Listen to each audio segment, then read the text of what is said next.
Good morning, नमस्कार, सुप्रभात।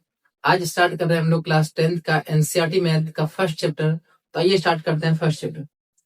Class 10th NCERT math chapter first वास्तविक संख्या। चैप्टर फर्स्ट में क्या दिया हुआ? वास्तविक संख्या, रियल नंबर। हम लोग वास्तविक संख्या को जानने से पहले हम लोग संख्या के बारे में जानते हैं। संख्या का इंग्लिश होता है नंबर। नंबर यानी कि संख्या। संख्या दो प्रकार का होता है। संख्या दो प्रकार का होगा। संख्या दो प्रकार का होता है। एक वास्तविक संख्या होता है, वास्तविक संख्या। दूसरा काल्पनिक संख्या। दूसरा काल्पनिक संख्या। अब जानते हैं वास्तविक संख्या किसे कहते हैं। संख्या दो प्रकार का होगा, वास्तविक संख्या और काल्पनिक संख्या। वास्तविक संख्या, वास्तविक संख्या, वास्तविक संख्या वह संख्या होती है, वास्तविक संख्या वह संख्या होती है जिसे हम संख्या रेखा पर प्रदर्शित कर सकते हैं। प्रदर्शित कर सकते हैं। वास्तविक संख्या वह संख्या होती है जिसको हम संख्या रेखा पर प्रदर्शित कर सकते हैं। काल्पनिक संख्या, काल्पनिक संख्या वह संख्या होती है, काल्पनिक संख्या वह संख्या होती है, काल्पनिक संख्या वह संख्या होती है जिसे हम संख्या रेखा पर प्रदर्शित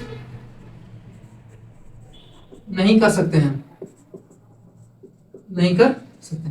ऐसा कौन सा नंबर होगा जिसको हम संख्या रेखा पर प्रदर्शित नहीं कर सकते हैं? रूट अंडर माइनस में कोई भी संख्या।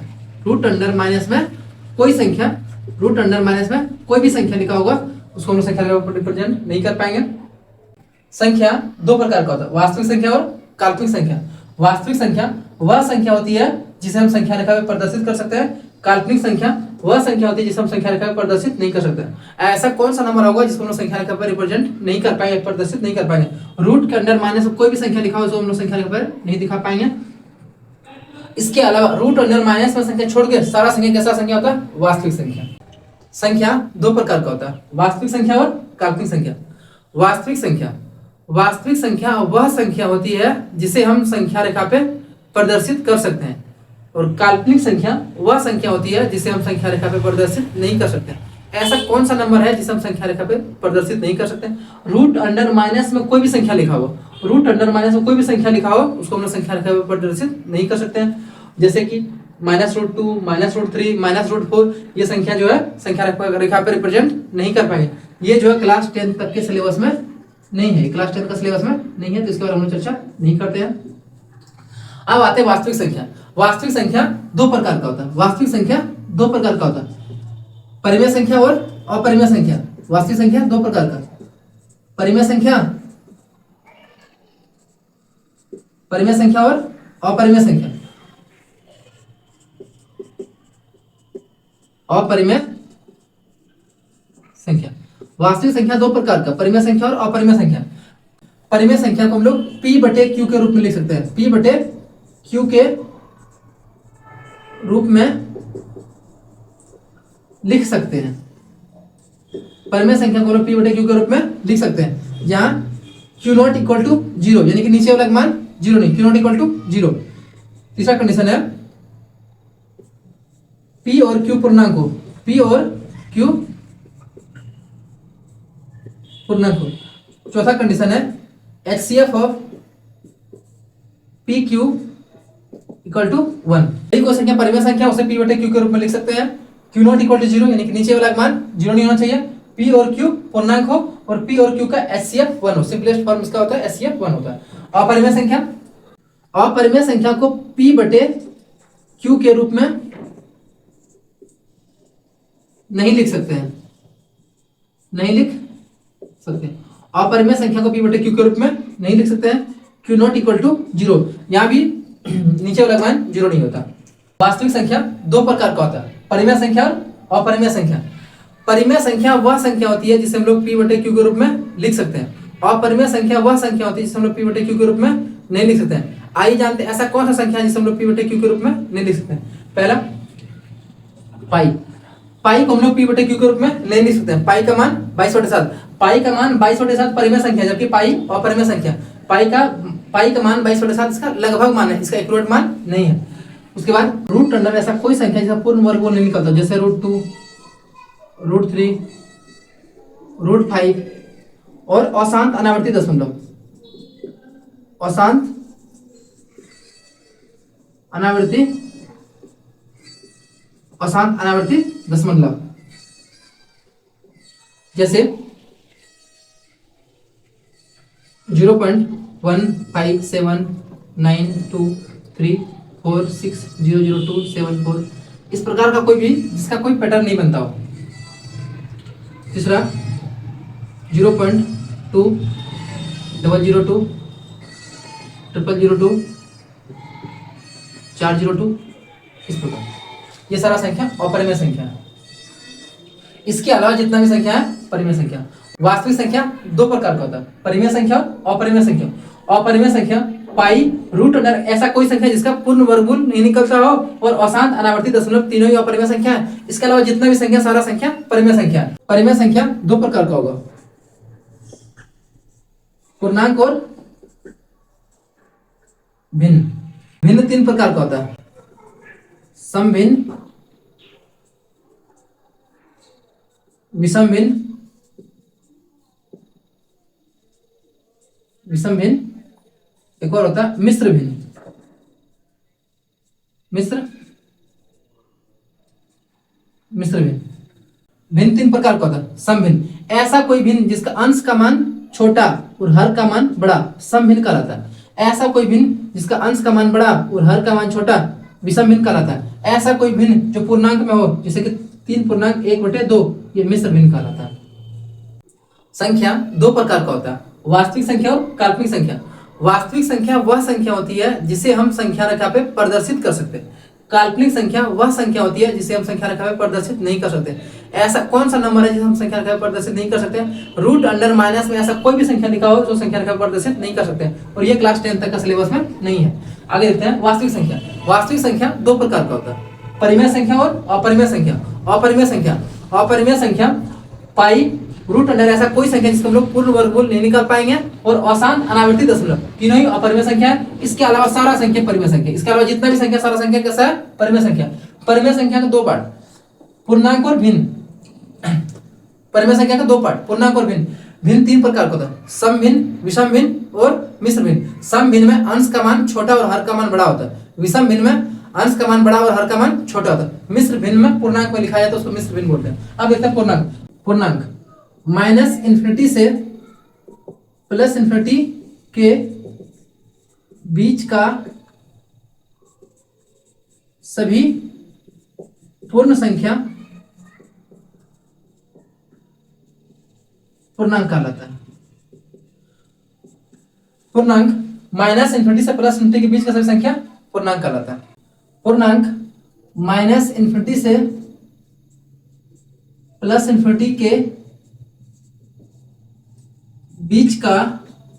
बीच का सभी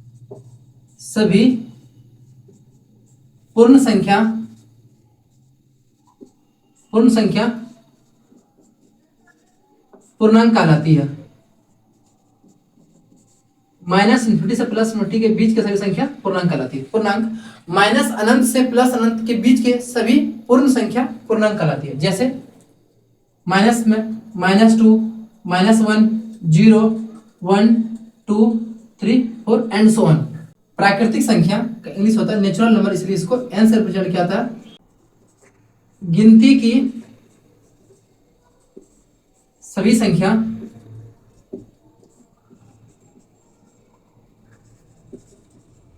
प्राकृतिक संख्या कहलाती है। गिनती की सभी संख्या प्राकृतिक संख्या कहलाती है। गिनती हम लोग कहां से गिनते हैं? 1, 2, 3, 4, 5, 6 एंड सो ऑन। पूर्ण संख्या यदि प्राकृतिक संख्या में यदि प्राकृतिक संख्या में शून्य को जोड़ दिया जाए तो पूर्ण संख्या बन जाती है, पूर्ण संख्या बन जाती है। जैसे एग्जांपल, प्राकृतिक संख्या क्या है? 1 2 3 4 5, इसमें क्या जोड़ देंगे हम लोग? 0, 1 2 3 4 5 एंड सो ऑन, ये पूर्ण संख्या हो जाएगा। सम संख्या, सम संख्या, जिस संख्या का अंतिम अंक, जिस संख्या का अंतिम अंक 0 2 4 6 8 हो, सम संख्या कहलाती है। सम संख्या कहलाती है। जैसे 2 4 6 8 10 12 14 सम संख्या कहलाती है। विषम संख्या, जिस संख्या का अंतिम अंक, जिस संख्या का अंतिम अंक 1 3 5 7 9 हो, विषम संख्या कहलाती है। विषम संख्या कहलाती है। जिस संख्या का अंतिम अंक 1 3 5 7 9 विषम संख्या कहलाती है। जैसे 1 3 5 7 9 11 13 15 विषम संख्या। पूर्णांक, माइनस इन्फिनिटी से प्लस इन्फिनिटी के बीच के सभी पूर्ण संख्या पूर्णांक कहलाती है। माइनस इन्फिनिटी से प्लस इन्फिनिटी के बीच के सभी पूर्ण संख्या पूर्णांक कहलाती है। प्राकृतिक संख्या, गिनती की सभी संख्या प्राकृतिक संख्या कहलाती है। गिनती हम लोग कहां से गिनते हैं? 1 से। 1 2 3 4 5 6 7 8 9, ये प्राकृतिक संख्या। पूर्ण संख्या, यदि प्राकृतिक संख्या में 0 को जोड़ दिया जाए, प्राकृतिक संख्या में क्या जोड़ दें? 0 को जोड़ दें तो कैसा बन जाएगा? ये पूर्ण संख्या। ठीक है। सम संख्या, जिस संख्या का अंतिम अंक 0 2 4 6 8 हो, सम संख्या कहलाता है। जिस संख्या का अंतिम अंक 1 3 5 7 9 हो, विषम संख्या कहलाती है। अभाज्य संख्या, वह संख्या जो खुद और एक के अलावा किसी और संख्या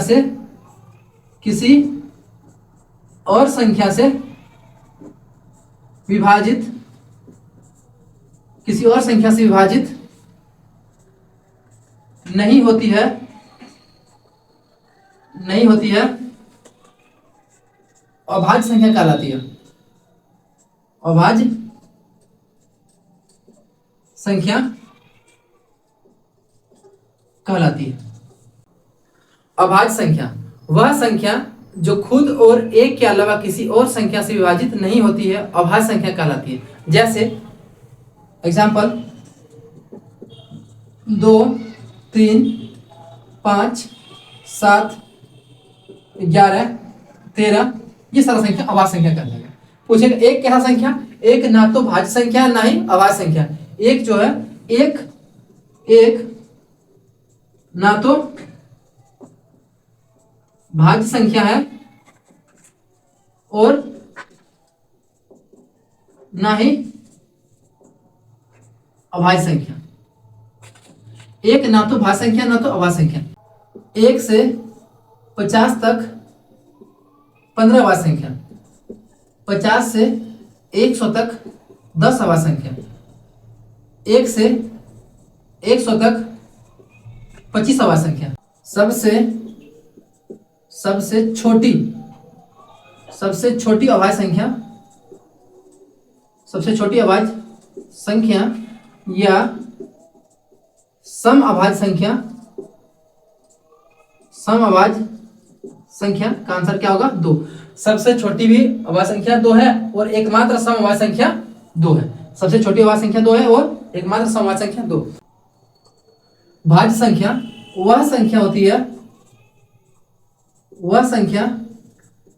जो खुद और एक के अलावा वह संख्या जो खुद और एक के अलावा किसी और संख्या से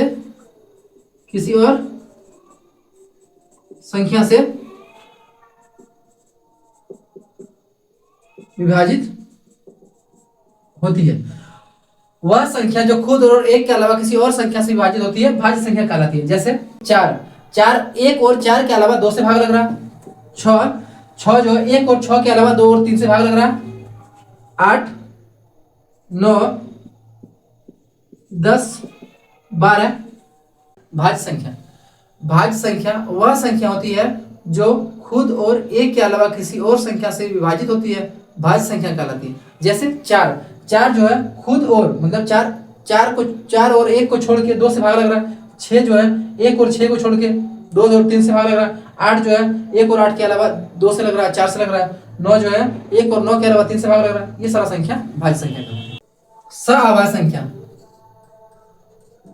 ऐसे दो संख्याओं का युग्म, ऐसे दो संख्याओं का युग्म जिसका HCF 1 हो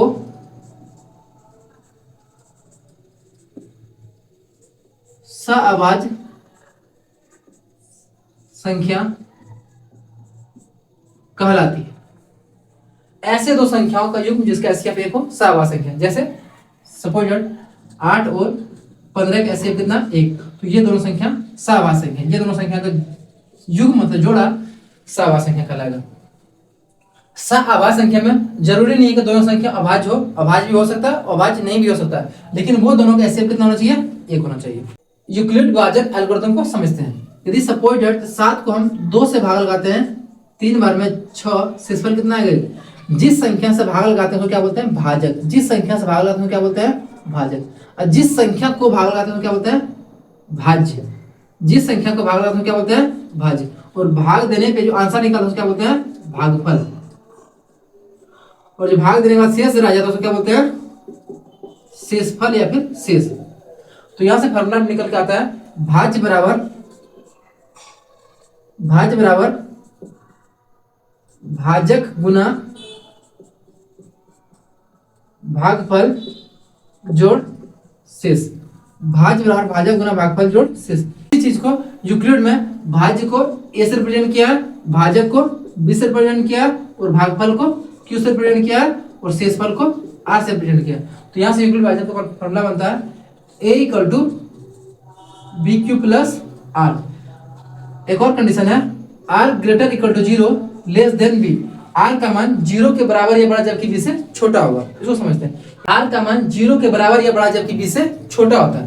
B किसको बोलते हैं जिस संख्या से भाग लगाते हैं उसको क्या बोलते हैं B। यदि हम B का मान सपोज 2 ले लेते हैं, यानी कि 2 से किसी संख्या में भाग लगाएंगे तो शेषफल का मान क्या आएगा। तो देखते हैं 2 से यदि हम भाग लगाते हैं 5 में 2 दूनी 4, शेषफल कितना बचा 1। 2 से हम 17 में भाग लगाते हैं 8 दूनी 16, शेषफल कितना बचेगा 1। 2 से हम 24 में भाग लगाते हैं तो 12 दूनी 24, शेषफल कितना बचेगा 0। तो यहाँ से हम लोग एक चीज देख रहे हैं कि 2 से किसी भी संख्या में भाग लगा रहे हैं तो शेषफल या तो 0 आ रहा है या फिर 1 आ रहा है। उसी प्रकार जब हम B का मान 3 लेंगे, यानी कि 3 से किसी संख्या में भाग लगाएंगे तो शेषफल क्या आएगा हमारे पास 0 1 2 0 1 और 2। इसी प्रकार B का मान हम लोग 4 लेंगे तो शेषफल का मान क्या आएगा 0 1 2 3। B का मान हम लोग 5 लेंगे तो R का मान क्या आएगा 0 1 2 3 4। R का मान हमेशा B से छोटा होगा। ये कंडीशन। प्रश्नावली 1.1 यूक्लिड विभाजन एल्गोरिथम का प्रयोग करके निम्नलिखित का HCF ज्ञात करें। तो पहला क्वेश्चन में 135 और 225 का HCF ज्ञात करना है। तो सबसे पहला काम करेंगे जो बड़ा हो तो पहले लिख लेते हैं 225 greater than 135 A greater than B। A का मान आ गया 225 और B का मान आ गया 235। अब लिखेंगे यूक्लिड विभाजन एल्गोरिथम से। अब क्या लिखेंगे यूक्लिड विभाजन एल्गोरिथम या फिर प्रमेय से। यूक्लिड विभाजन प्रमेय से। यूक्लिड विभाजन प्रमेय क्या है। यूक्लिड विभाजन प्रमेय है A बराबर BQ + R।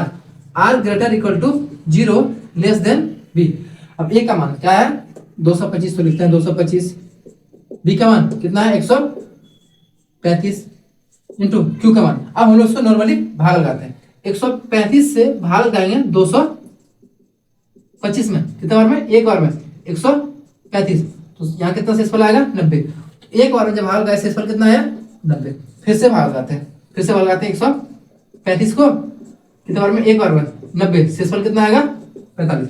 तो ये संख्या यहाँ आ जाएगा 135 90, एक बार लगाए शेषफल कितना आएगा, शेषफल आएगा 45। ये संख्या आ जाएगा 90 बराबर 45 गुना 2 प्लस 0। शेषफल जैसे 0 आएगा उसे जस्ट पहले वाला जस्ट ऊपर वाला संख्या क्या हो जाएगा, एचसीएफ हो जाएगा। तो लिखेंगे एचसीएफ ऑफ 135 और 225 इक्वल टू 45। ये हमारा आंसर हो जाएगा। Question number B, 38,220 greater than 196। A greater than B. ए का मान आ गया 38,220 और बी का मान आ गया 196। अब लगाएंगे यूक्लिड विभाजन प्रमेय से। यूक्लिड विभाजन प्रमेय से। यूक्लिड विभाजन प्रमेय क्या है, ए बराबर B Q plus are, are greater equal to 0 less than B. R का मान 0 के बराबर या बड़ा जबकि बी से छोटा। ए का मान कितना है 38,220, बी का मान कितना है 196।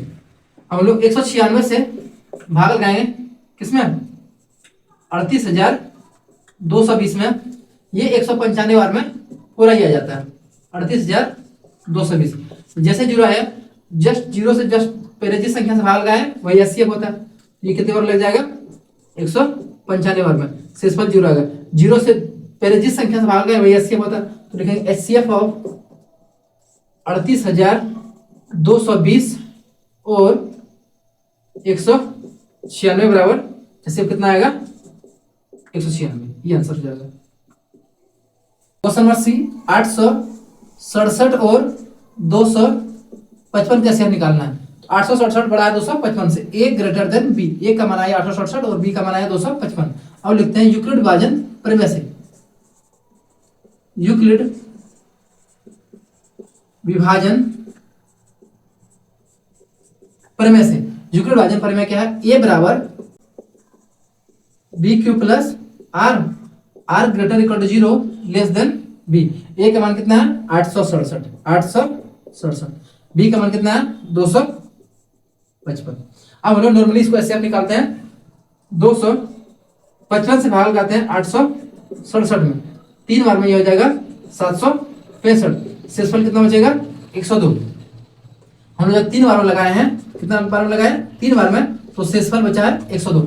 फिर से भाग लगाते हैं 255 को, ये हो जाएगा 2 बार में 102 दूनी कितना हो जाएगा 204। घटाएंगे शेषफल कितना आएगा 1।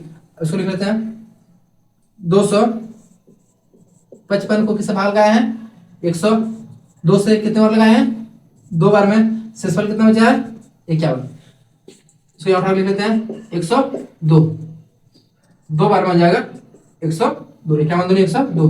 0 है, 0 से जस्ट पहले वाला संख्या क्या होता है एचसीएफ होता है। यहाँ लिख लेते हैं 102 को भाग लगाए किससे 51 से, कितने बार में 2 बार में, तो शेषफल कितना है 0। 0 से जस्ट ऊपर का संख्या क्या होता है एचसीएफ होता है। लिखेंगे एचसीएफ ऑफ 867 और 225 इक्वल टू आ जाएगा 51 आंसर। दर्शाएं कि कोई भी धनात्मक विषम पूर्णांक 6q + 1, 6q + 3 या 6q + 5 के रूप में होता है।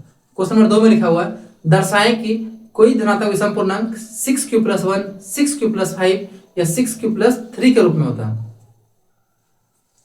तो पहला काम क्या करेंगे, लिखेंगे माना ए कोई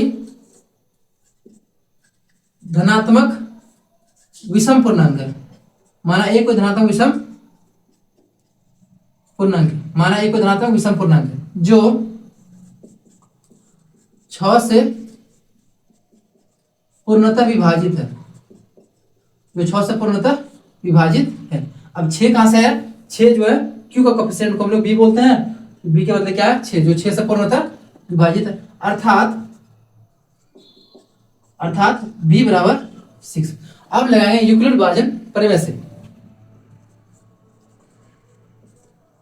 यूक्लिड विभाजन प्रमेय से। यूक्लिड विभाजन प्रमेय क्या है? ए बराबर B Q plus are, are greater equal to 0 less than B. R का मान 0 बराबर जबकि बी से छोटा है। ए का मान क्या मान है? ए का मान तो यही मान है। बी का मान क्या मान है? बी का मान 6 है। बी का मान कितना है? 6 क्यू प्लस आर। आर का मान जब बी का मान 6 आ गया, जब बी का मान 6 आ गया, आर का मान क्या हो सकता है? 0 1 2 3 4 5। केस 1, यदि हमको धनात्मक विषम पूर्णांक प्रूव करना है तो हम लोग आर का मान क्या मानेंगे? 1 3 और 5 मानेंगे। तो लेते हैं प्रथम स्थिति case 1। Case 1 R equal to क्या आ जाएगा? आर इक्वल टू हो जाएगा 1, A equal to 6 Q plus 1। 6 में कोई भी संख्या गुणा करेंगे, ये सम संख्या में एक संख्या जोड़ेंगे, क्या होगा? विषम संख्या। ये तो रिजल्ट कैसा आ रहा है? विषम संख्या। केस 2 आर इक्वल टू क्या लेंगे? 3, ए इक्वल टू 6 क्यू प्लस 3। 6 गुना कोई संख्या करेंगे, क्या होगा? सम संख्या। सम संख्या विषम संख्या जोड़ेंगे, क्या होगा? विषम संख्या। ये विषम संख्या आ गया। Case 3 r equal to 5, a equal to 6 Q plus 5। सम प्लस विषम क्या होगा? विषम। अब लिखेंगे केस 1 केस 2 तथा केस 3 से स्पष्ट होता है, केस 3 से स्पष्ट होता है कि कोई धनात्मक विषम पूर्णांक 6 क्यू प्लस 1, 6 क्यू प्लस 3 या 6 क्यू प्लस 5 के रूप में होता है। क्वेश्चन नंबर 3, किसी परेड में 616 सदस्यों वाली एक सेना की टुकड़ी को 32 सदस्यों वाली आर्मी के बेल्ट के पीछे मार्च करना है। दोनों समूहों को समान संख्या वाले स्तंभों में मार्च करना है। उन स्तंभों की अधिकतम संख्या क्या होगा जिनमें वो मार्च कर सकते हैं? क्वेश्चन में क्या पूछा है? उन स्तंभों की अधिकतम संख्या क्या होगा? अधिकतम संख्या जैसे क्वेश्चन ने बोला है, समझ जाना है कि एचसीएफ निकालना। हमारे पास एक संख्या है 616, दूसरा संख्या क्या है? 32।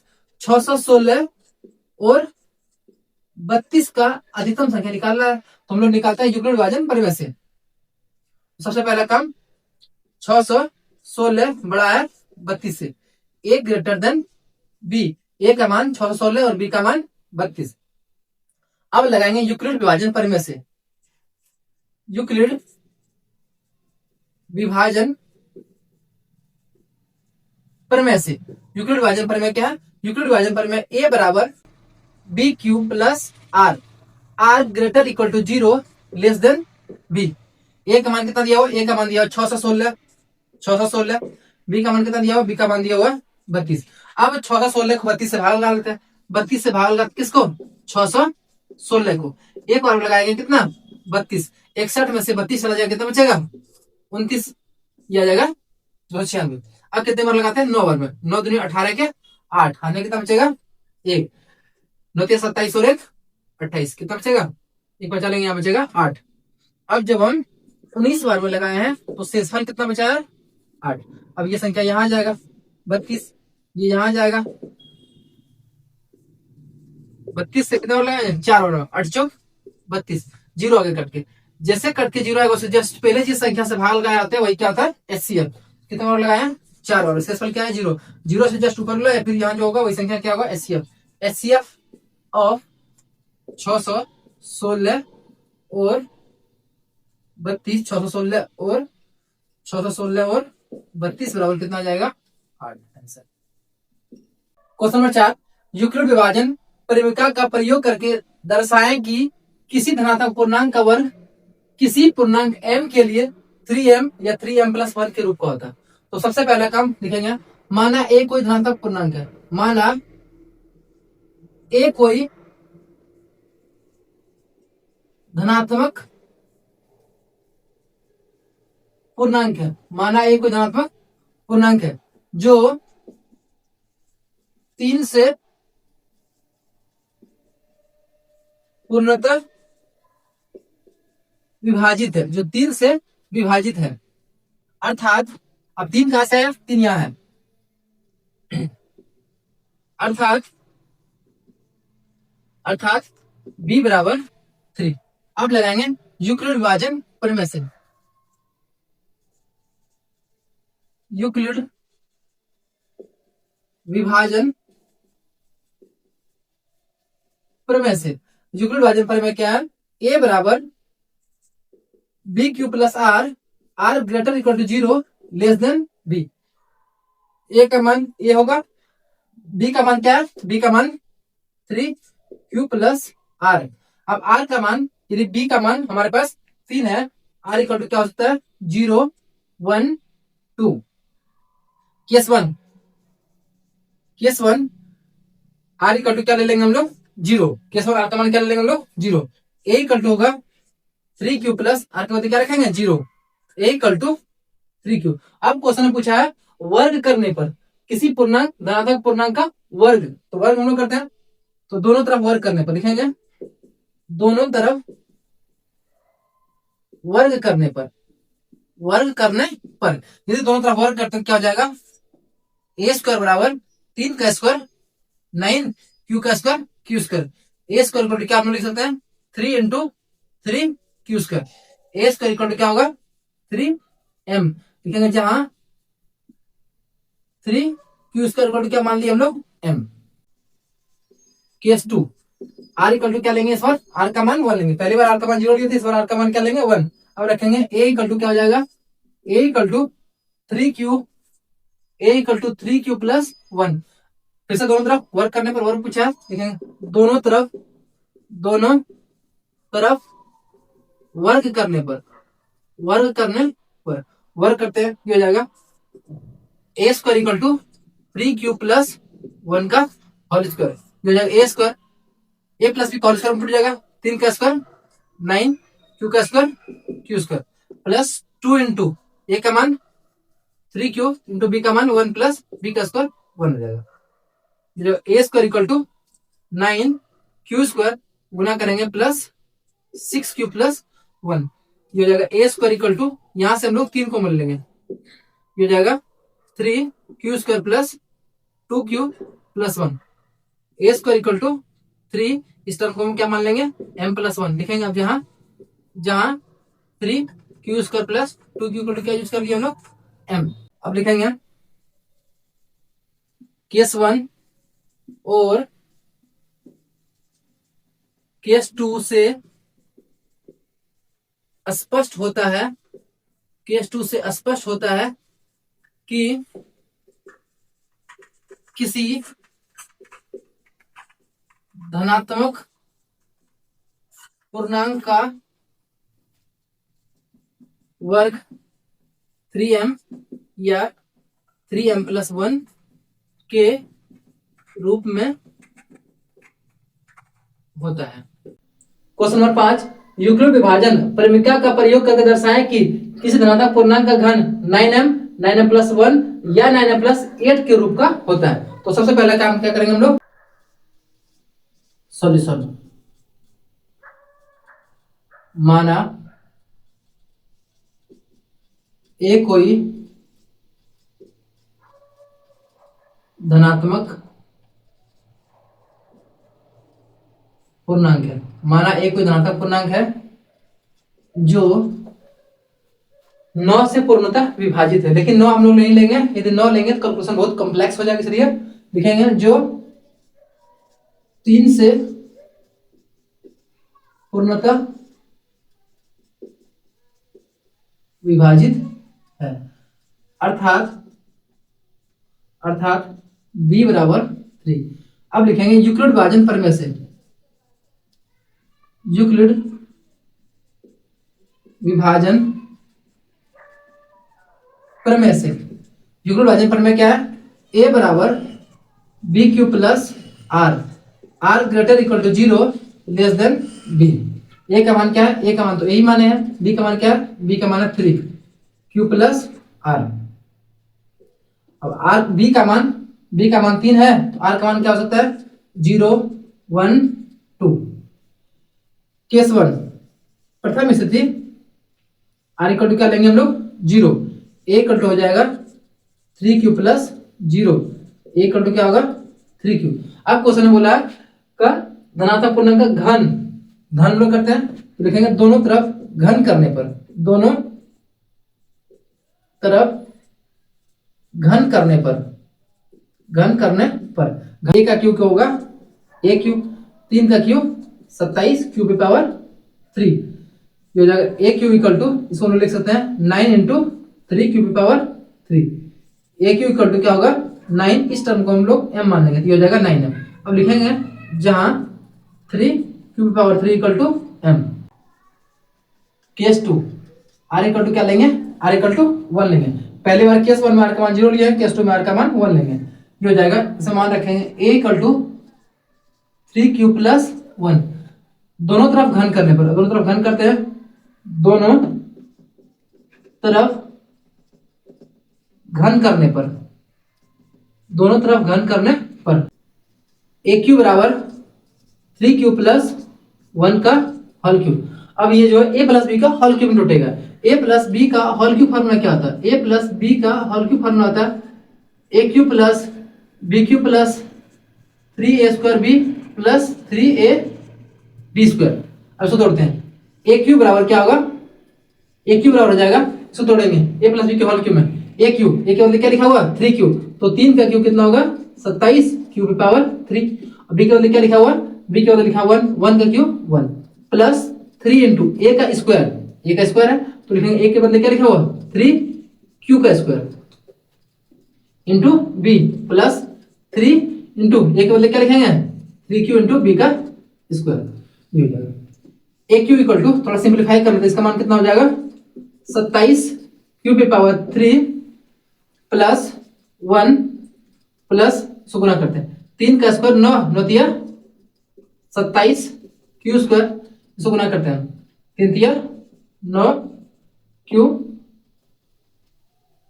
हो जाएगा ए क्यू इक्वल टू, अब यहां इस तीनों टर्म में कॉमन लेते हैं, इस तीनों टर्म क्या लिख सकते हैं इसमें से हम लोग 9 कॉमन ले लेंगे, 27 में से हम 9 कॉमन लेंगे क्या बचेगा 3 क्यू, इसमें से हम 9 कॉमन लेंगे क्या बचेगा 3 क्यू स्क्वायर, इसमें 9 कॉमन लेंगे क्या बचेगा क्यू, ये कांस्टेंट टर्म को हम लोग इधर भेज देते हैं, ये हो जाएगा a Q equal to 9 m plus 1, लिखेंगे अब इस वैल्यू को हम लोग क्या नाम दे दिए m, तो लिखेंगे जहां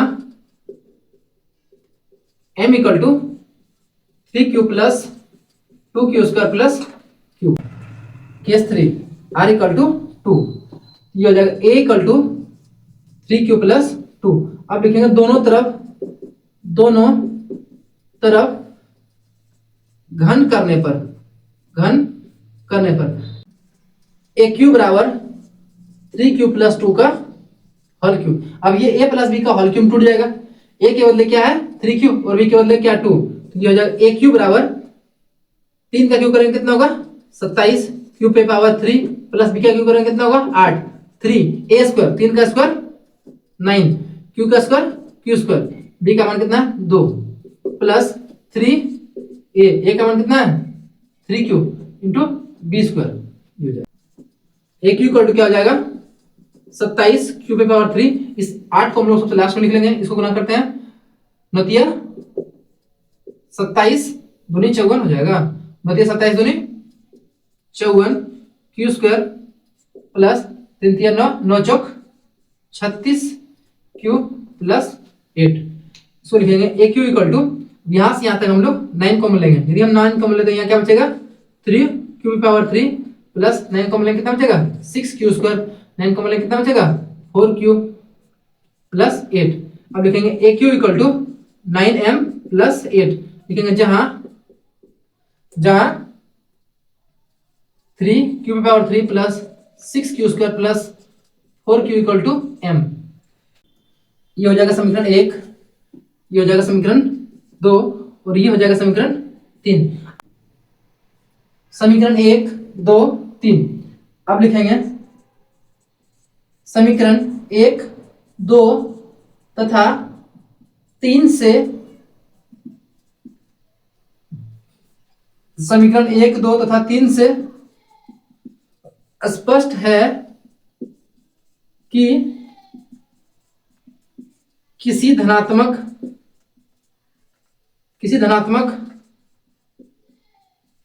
पूर्णांक का घन 9m प्लस 1 या 9m प्लस 8 के रूप में होता है, 8 के रूप में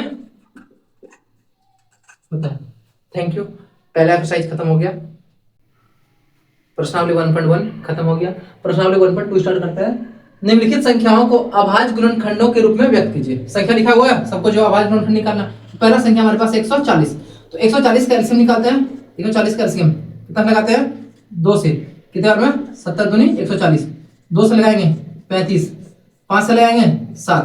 तो 140 का गुणनखंड कितना आया? 2 गुना 5 गुना 7। 2 कितनी बार आया? 2 है 2 बार। 5 कितनी बार आया? 1 बार, और 7 भी 1 बार। एक का दूसरा पार्ट में है 156। 156 का अभाज्य गुणनखंड निकालना, पहले हम लोग इसको एलसीएम निकालना पड़ेगा।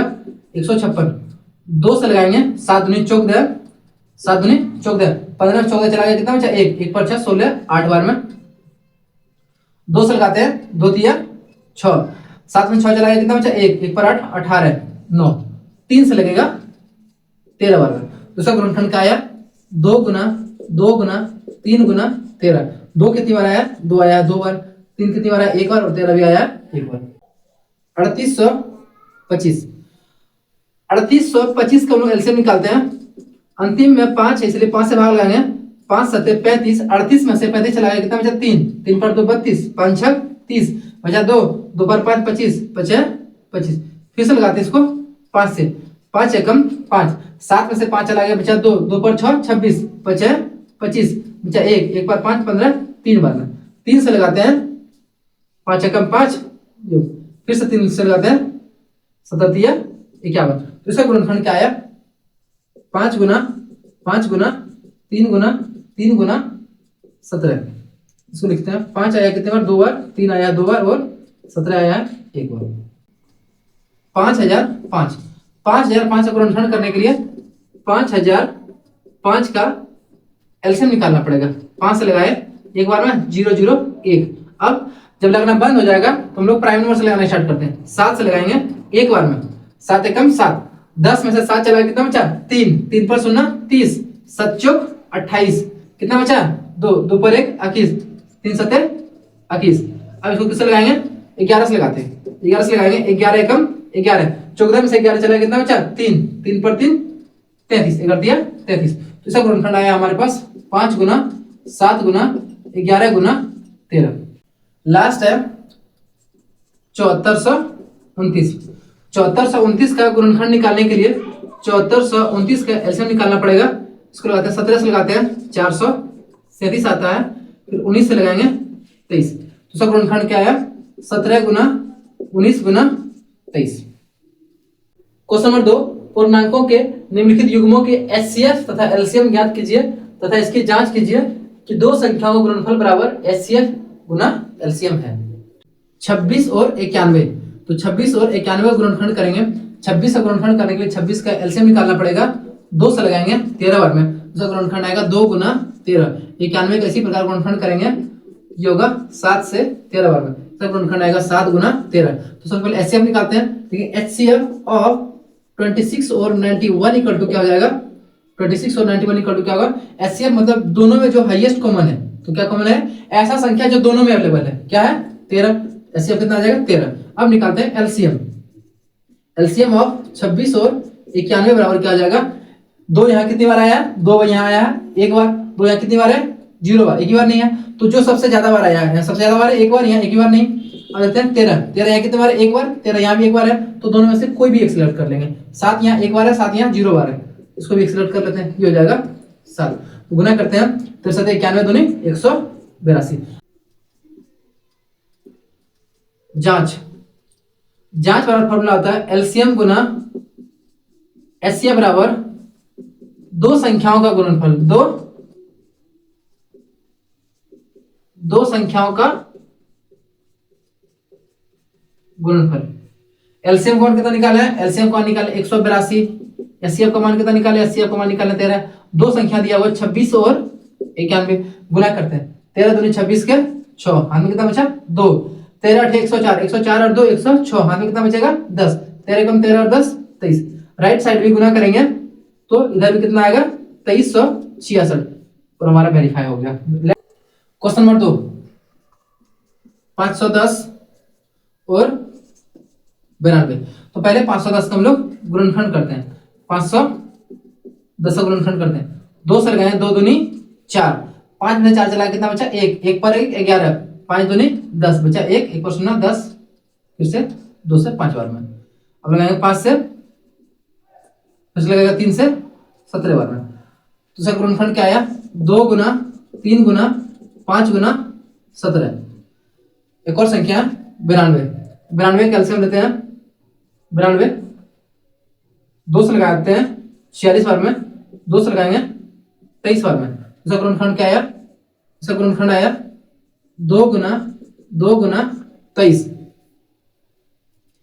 2 कितनी बार आया 2 आया एक बार, 3 भी एक बार, 5 भी एक बार और 17 भी एक बार। यहाँ 2 आया हमारे पास 2 बार और 23 आया एक बार। तो सबसे पहले एचसीएफ निकालते हैं, एचसीएफ ऑफ 510 और 92 इक्वल टू एचसीएफ जो है जो दोनों में हो। ऐसा कौन सा संख्या है जो दोनों में, एचसीएफ सिर्फ 2 एक कॉमन मिल रहा है, एचसीएफ कॉमन कितना होगा 2। और एलसीएम निकालते हैं, एलसीएम इक्वल टू कितना होगा, एलसीएम ऑफ 510 और 92, एलसीएम ऑफ 510 और 92 बराबर क्या हो जाएगा, एलसीएम 2 यहाँ कितनी बार है एक बार, 2 यहाँ कितनी बार है 2 बार, तो जो सबसे ज्यादा बार को हम उसको सिलेक्ट करते हैं। 3 यहाँ कितनी बार है एक बार, या एक ही बार नहीं तो एक बार अलग सिलेक्ट करेंगे। 5 कितनी बार एक बार जो सिलेक्ट करते हैं। 17 कितनी बार एक बार, स्क्वायर यहाँ क्या 23, तो सबको गुना करते हैं, सबको गुना करके आता है 23,460। अब लिखते हैं हम लोग जांच, जांच वाला फॉर्मूला होता है एलसीएम गुना एचसीएफ बराबर 2 संख्याओं का गुणनफल, दो संख्याओं का गुणनफल। एलसीएम का मान कितना दिया हुआ, एलसीएम का मान आया है 23,460, एचसीएफ का मान कितना है 2, और 2 संख्याओं गुना करेंगे, 2 संख्या क्या हमारे पास है 510 और 92 गुना करते हैं। 2 गुना 0 0, 6 दूनी 12 के 2, हाथ में बचेगा 1, 4 दूनी 8 और 1 9, 23 दूनी 46। इसको भी जब गुना करेंगे ये भी आएगा 46,920। ये हमारे पास एलएचएस और आरएचएस वेरीफाई हो गया। लास्ट क्वेश्चन 336 और 54 का गुणनखंड पहले निकालते हैं। तो 336 का एलसीएम निकालते हैं, 2 से लगाएंगे 16 दूनी 32, 33 में से 32 चला गया कितना बचा 1, 1 पर 16 8 बार में, फिर से 2 से लगाएंगे 8 दूनी 16, 4 दूनी 8, 2 से लगाएंगे 4 दूनी 8 और 2 दूनी 4, 2 से लगाएंगे 21 दूनी 42, 3 से लगाएंगे 7 बार में। तो इसका गुणनखंड क्या आया 2 गुना 2 गुना 2 गुना 2 गुना 3 गुना 7। 2 कितनी बार आया 2 आया 4 बार, 3 कितनी बार आया 1 बार और 7 भी आया 1 बार। हम निकालते हैं 54 का, 54 2 से लगाएंगे 27, 3 से लगाएंगे 9, फिर से 3 से लगाएंगे 3, तो इसका गुणनखंड क्या आया 2 गुना 3 गुना 3 गुना 3। 2 कितनी बार आया 1 बार, 3 कितनी बार आया 3 बार। अब जब एचसीएफ निकालते हैं, एचसीएफ ऑफ 336 और 54, जब एचसीएफ निकालेंगे तो देखेंगे ऐसा कौन कौन संख्या जो दोनों में अवेलेबल है। 2 यहाँ मिला तो यहाँ से निकाल लिए 2 मिला, और खोजते हैं और 2 है इसमें, और 2 इसमें है लेकिन इसमें 2 है ही नहीं, 3 मिला है, 3 यहाँ है और यहाँ भी 3 है, तो ये निकालिए एचसीएफ कितना आया 6, एचसीएफ का मान कितना आया 6। अब निकालते हैं एलसीएम, एलसीएम ऑफ 336 और 54। एलसीएम जो निकालते हैं 2 यहाँ कितनी बार है 2 यहाँ 4 बार है, 2 यहाँ कितनी बार है 2 यहाँ 1 बार है, जो सबसे ज्यादा बार होगा हम लोग उसको सिलेक्ट करेंगे। 2 पे पावर 4, 3 यहाँ कितनी बार है 1 बार, 3 यहाँ कितनी बार है 3 बार, हम लोग लेंगे 3 पे पावर 3। 7 यहाँ कितनी बार है 1 बार, 7 यहाँ कितनी बार है 0 बार, लेंगे 7, इसको गुना करते हैं। 2 पे पावर 4 का मतलब कितना होगा 16, 3 पावर क्यूब का मतलब कितना होगा 27 गुना 7, गुना करके आया 324। अब लिखते हैं जांच, बराबर क्या होगा एलसीएम गुना एचसीएफ बराबर 2 संख्याओं का गुणनफल, 2 दो संख्याओं का गुणनफल। एलसीएम का मान कितना है 324। एचसीएफ का मान कितना है 6 और दो संख्या हमारे पास क्या दिया 366 गुना 54।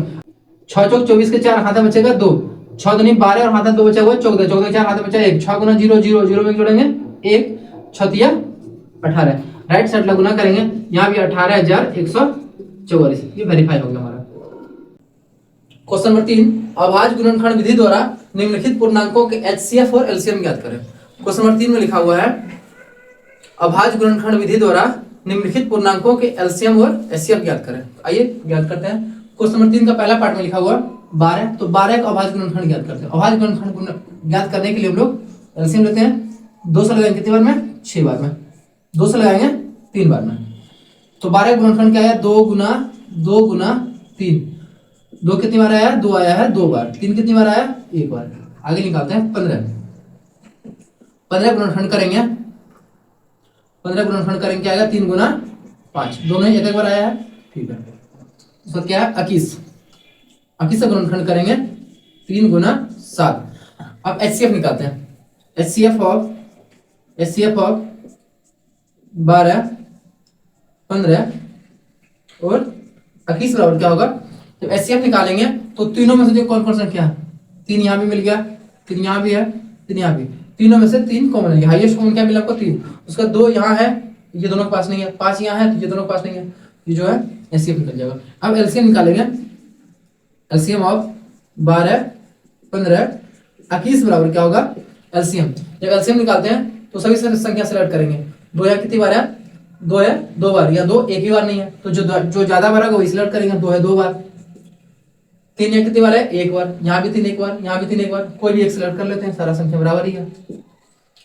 इसके बाद 2 हो गया 5 या 1 बार और बाकी किसी के पास नहीं है, 7 यहाँ 1 बार, बाकी दोनों के पास 0 0 बार है, एक बार सिलेक्ट कर लिया। तो गुना करते हैं 2 पे पावर 2, 4 गुना 3 गुना 5 गुना 7, 4 तिया 12, 12 पंचे 60, 7 छक 42, कितना आ जाएगा 420। 17 का अभाज्य गुणनखंड क्या होगा 1, 17 गुणनखंड नहीं होगा। 23 का भी गुणनखंड करेंगे, इसका भी गुणनखंड नहीं होगा। 23 अभाज्य संख्या है, 29 भी अभाज्य संख्या है, तो तीनों अभाज्य संख्या है तो तीनों का गुणनखंड नहीं होगा। एचसीएफ जब निकालते हैं, एचसीएफ खोजते हैं कॉमन, 17, 23 और 29 में ऐसा कौन सा संख्या है जो तीनों में कॉमन है। कौन है गुणनखंड, कुछ भी नहीं मिला, कुछ नहीं होगा, इसमें हम लोग गुना में 1 लिख सकते हैं अपने मन से, ठीक है, क्योंकि 17 गुना 1 करेंगे कितना होगा 17। यदि अभाज्य संख्याओं का एचसीएफ कितना होता है 1 होता है। अब निकालते हैं एलसीएम। एलसीएम ऑफ 17, 23 और 29 बराबर क्या होगा। एलसीएम 17 यहाँ कितनी बार है 1 बार, 17, 23 और 29, ये सब गुना कर देते हैं, गुना करके आएगा 11,339। अब लास्ट क्वेश्चन बच रहा 8 का गुणनखंड करेंगे क्या आएगा 2 गुना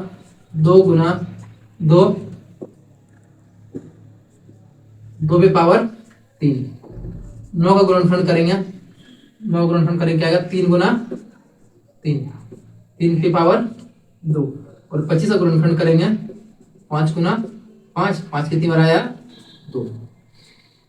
एचसीएफ निकालते हैं। HCF equal to HCF of 8, 9, 25 बराबर होगा, ये तीनों में से यहाँ 2 है तो यहाँ नहीं है, बाकी जगह नहीं है, तो तीनों में से कुछ भी कॉमन नहीं है, तो एचसीएफ मान कितना होगा 1।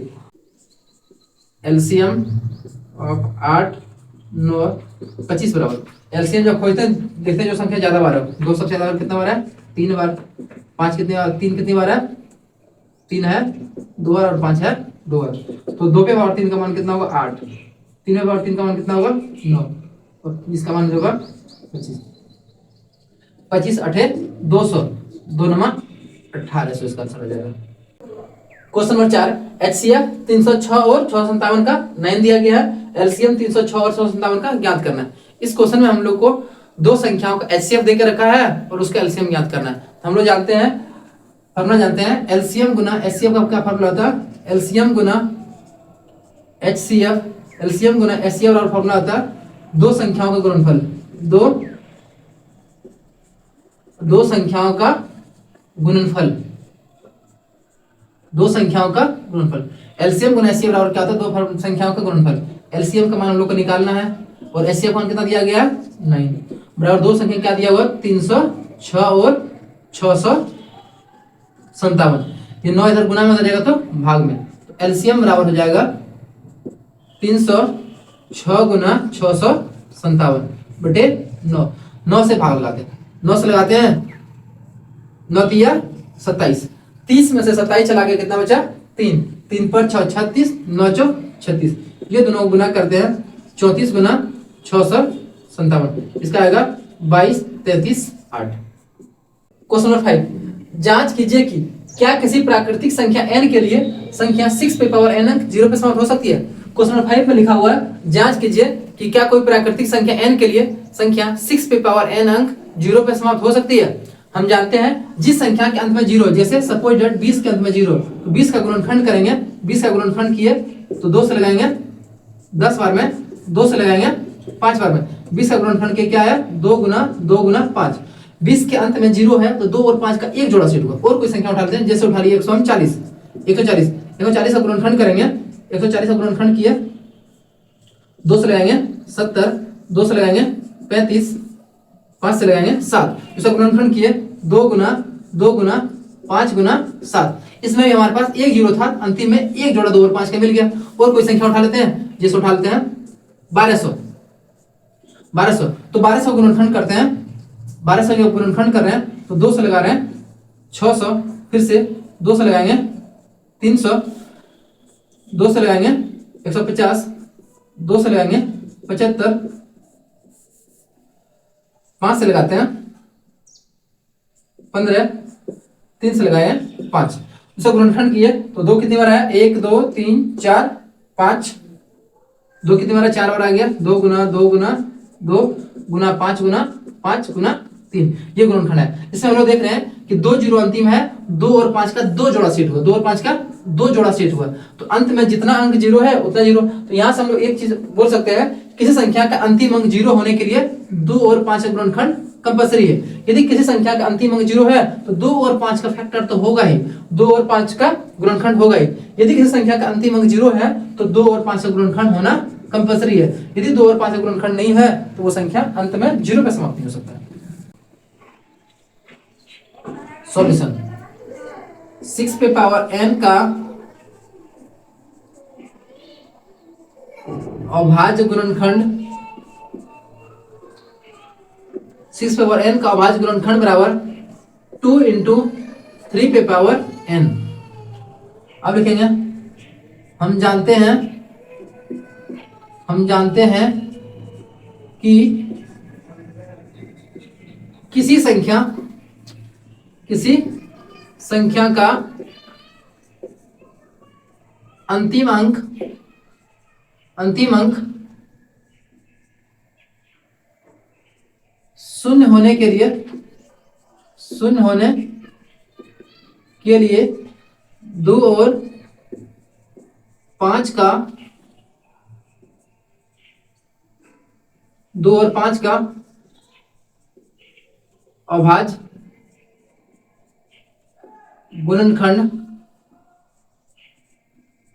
गुणनखंड अनिवार्य है।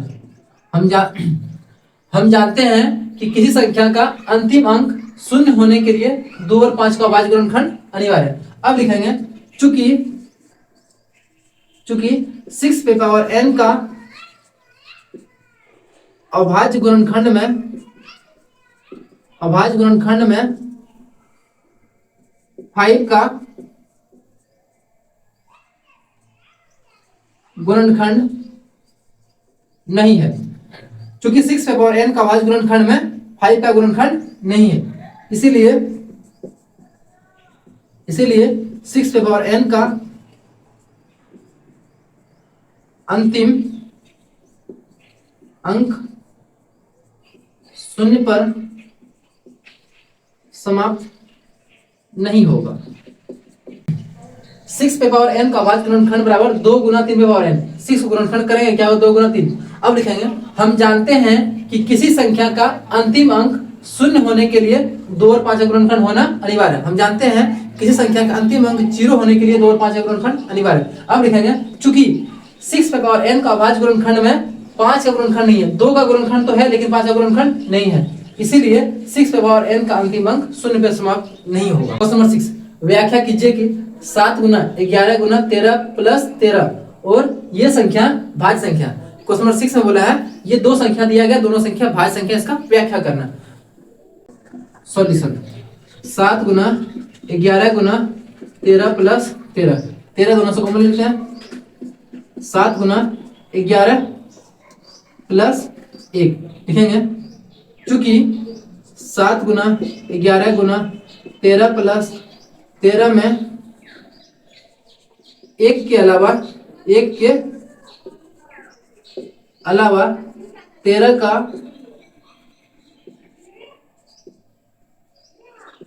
गुणनखंड है।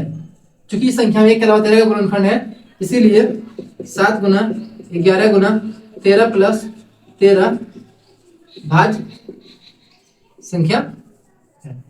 नेक्स्ट क्वेश्चन लिखा हुआ 7 गुना 6 गुना 5 गुना 4 गुना 3 गुना 2 गुना 1 प्लस 1 प्लस 5, दोनों जगह 5 है, 5 बाहर निकाल देते हैं। ये हो जाएगा 7 गुना 6 गुना 4 गुना 3 गुना 2 गुना 1 प्लस 1। यहाँ पे वही लिखते हैं, चूंकि 7 गुना 6 गुना 5 गुना 4 गुना 3 गुना 2 गुना 1 प्लस 5 में 1 के अलावा 5 में 1 के अलावा 5 का गुणनखंड है, इसीलिए 7 गुना 6 गुना 5 गुना 4 गुना 3 गुना 2 गुना 1 प्लस 1 भाज्य संख्या है। भाज्य संख्या वह संख्या होती है जिसका गुणनखंड खुद और 1 के अलावा कोई और गुणनखंड हो तो भाज्य संख्या कहलाती है। क्वेश्चन नंबर 7, किसी खेल के मैदान के चारों ओर एक वृत्ताकार पथ है। मान लेते हैं कोई खेल का मैदान के चारों ओर क्या है, एक वृत्ताकार पथ। ये हमारे पास रनिंग ट्रैक है, वृत्ताकार पथ है। किसी खेल के मैदान के चारों ओर एक वृत्ताकार पथ है। इस मैदान को एक चक्कर लगाने में सोनिया को, यदि सोनिया को हम इस पोजीशन में खड़ा कर दें तो सोनिया को एक चक्कर लगाने में 18 मिनट लगता है। सोनिया को एक चक्कर लगाने में कितना मिनट लग रहा है, 18 मिनट। जबकि इसी मैदान का एक चक्कर लगाने में रवि को 12 मिनट लगता है। रवि को एक चक्कर लगाने में कितना लग रहा है, 12 मिनट। मान लीजिए वो दोनों एक ही स्थान पर, वो दोनों कहाँ है, एक ही स्थान पर। यदि सोनिया यहाँ है तो रवि भी इसी जगह पे है, एक ही स्थान पर, और एक ही समय चलना प्रारंभ करके एक ही दिशा में चलते हैं तो कितने समय बाद वो पुनः मिलता है। सोनिया जो है हर एक 18 मिनट में एक चक्कर, सोनिया का 18 मिनट में एक चक्कर, 36 मिनट में 2 चक्कर, 36 मिनट में 2 चक्कर। रवि का 12 मिनट में 1 चक्कर, 24 मिनट में 2 चक्कर, 36 मिनट में 3 चक्कर। जब 3 चक्कर लगा चुका होगा तो सोनिया और रवि फिर से इसी पॉइंट पे होगा। जब 3 चक्कर लगा चुका होगा तो सोनिया और रवि फिर से इसी पॉइंट पे होगा। तो हम लोग क्वेश्चन सॉल्व कैसे करेंगे, तो निकालते हैं सोनिया जो है, सोनिया 18 मिनट में चक्कर लगाती है, 18 के गुणनखंड निकालते हैं, 2 गुना 3 गुना 3। रवि जो है 12 मिनट में चक्कर लगाता है, 12 का गुणनखंड निकालेंगे 2 गुना 3। एलसीएम निकालेंगे तो 2 यहाँ कितनी बार है, 1 बार, 2 यहाँ कितनी बार है, 2 बार। जो ज्यादा बार है वो सेलेक्ट करेंगे, 2 गुना 2। 3 यहाँ कितनी बार है, 2 बार, 3 यहाँ कितनी बार है, 1 बार, तो 3 गुना 3, तो 9 चौक 36 मिनट में वो दोबारा पुनः मिलेगा। प्रश्नावली 1.1 और 1.2 खत्म हो गया। अब आइए स्टार्ट करते हैं प्रश्नावली 1.3। 1.3 एग्जाम के व्यू से बहुत इंपॉर्टेंट है, इससे हर एक साल एग्जाम में ये क्वेश्चन पूछा जाता है। तो आइए स्टार्ट करते हैं प्रश्नावली 1.3। क्वेश्चन नंबर 1 में लिखा, सिद्ध कीजिए कि रूट 5 एक अपरिमेय संख्या। यदि रूट 5 एक अपरिमेय संख्या पूछा हुआ, हो सकता है रूट 2 पूछ दे अपरिमेय संख्या, root 2, root under 3, root under 7, root under 11, root under 13, कोई भी क्वेश्चन पूछा हो तो सारा एक जैसा बनेगा। बनाने का पहला प्रोसेस क्या होगा, सिद्ध करें कि रूट 5 एक अपरिमेय संख्या। यदि रूट 5 को अपरिमेय संख्या सिद्ध करना है, हम लोग रूट 5 को परिमेय संख्या मान लेंगे। तो लिखते हैं, सॉल्यूशन हो जाएगा, माना रूट 5 एक परिमेय संख्या, माना रूट 5 एक परिमेय संख्या।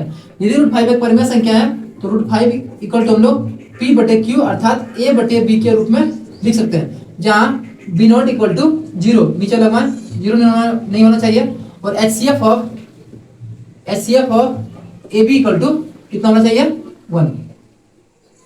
इसको उधर भेज देंगे, क्या होगा √5B इक्वल टू A। दोनों तरफ वर्क करते हैं, लिखेंगे दोनों तरफ वर्ग करने पर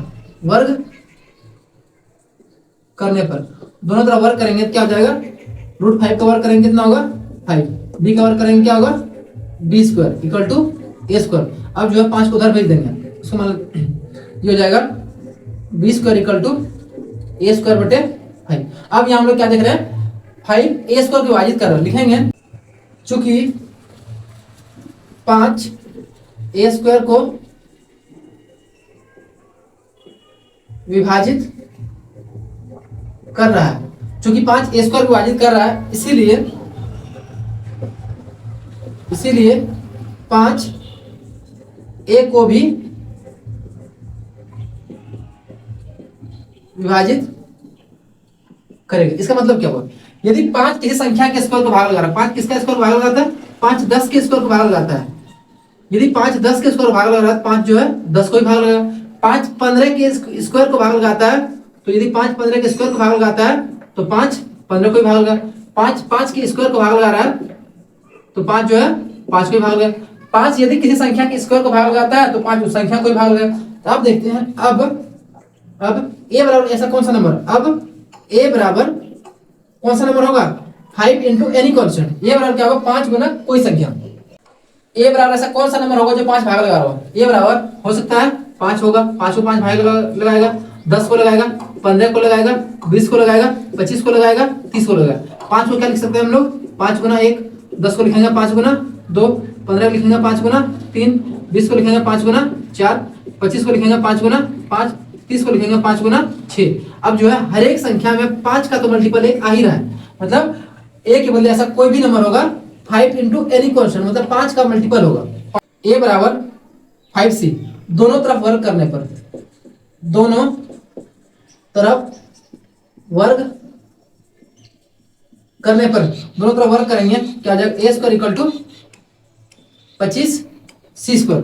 a² equal to 25c²। a² का मान क्या है 5b, a² का मान है 5b² इक्वल टू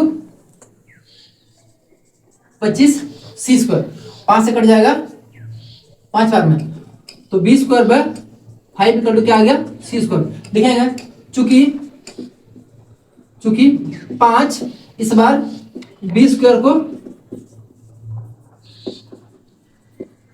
विभाजित कर रहा है, चूंकि 5 b² को विभाजित कर रहा है, इसलिए 5 b को भी विभाजित करेगा, 5 b को विभाजित करेगा। चूंकि a और b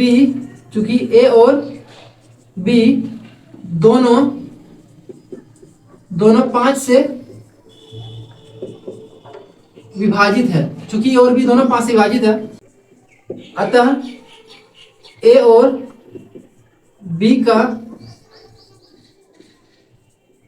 उभयनिष्ठ गुणनखंड 1, अतः a और b का उभयनिष्ठ गुणनखंड 1 नहीं है, अतः a और b का उभयनिष्ठ गुणनखंड 1 नहीं है। लिखेंगे यह विरोधाभास हमें इसलिए प्रकट हो रहा है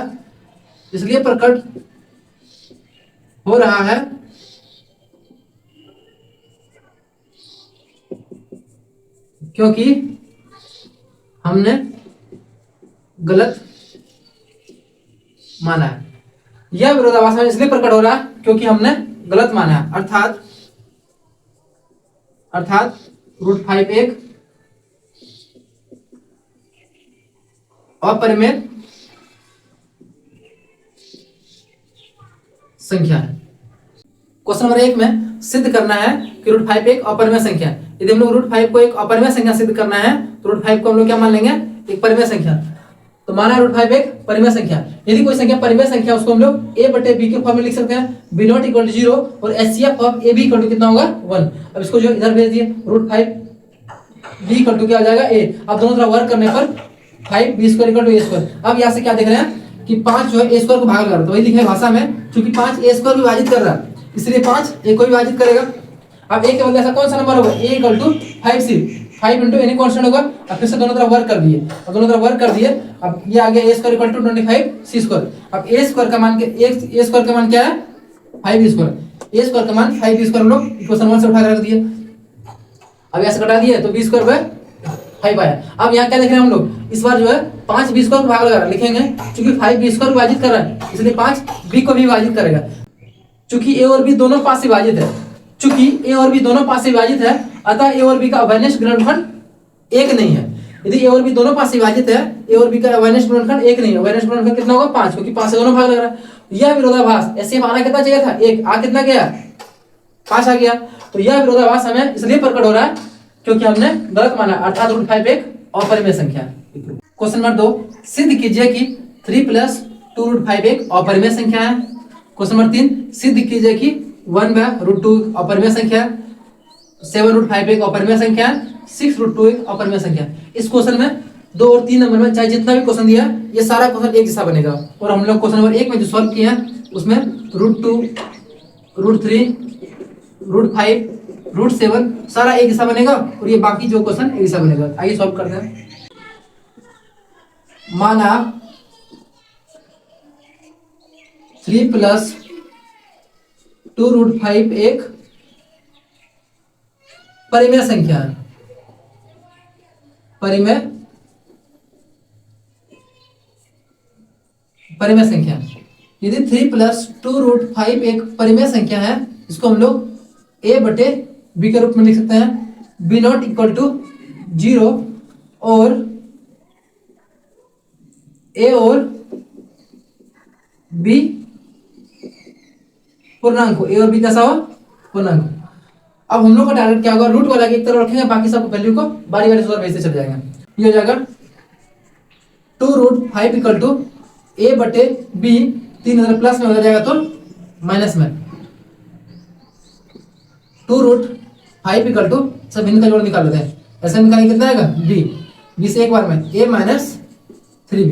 अब ये 2 किस पे है गुना में हो जाएगा तो भाग में, तो रूट 5 इक्वल टू क्या आ जाएगा a माइनस 3b बटे 2b। Root 5 equal to a कैसा है पूर्णांक, a कैसा है पूर्णांक, a कैसा है पूर्णांक, 3 गुना पूर्णांक बटे 2 गुना b कैसा है पूर्णांक। ये दोनों पूर्णांक है तो रूट 5 इक्वल टू क्या आएगा पूर्णांक में से 3 गुना पूर्णांक घटाएंगे क्या आएगा पूर्णांक, पूर्णांक बटे पूर्णांक। रूट 5 इक्वल टू क्या आएगा पूर्णांक बटे पूर्णांक, यानी कि इसको p बटे q के रूप में लिखा गया। इसका मतलब ये रूट 5 कैसा सिद्ध हो गया परिमेय संख्या। हमें इस तथ्य का विरोधाभास प्रकट हो रहा है, हमें इस तथ्य का विरोधाभास प्रकट हो रहा है कि रूट 5 एक अपरिमेय संख्या। हमें इस तथ्य का विरोधाभास प्रकट हो रहा है कि रूट 5 एक अपरिमेय संख्या, रूट 5 एक अपरिमेय संख्या, इसका विरोधाभास प्रकट हो रहा है। यह विरोधाभास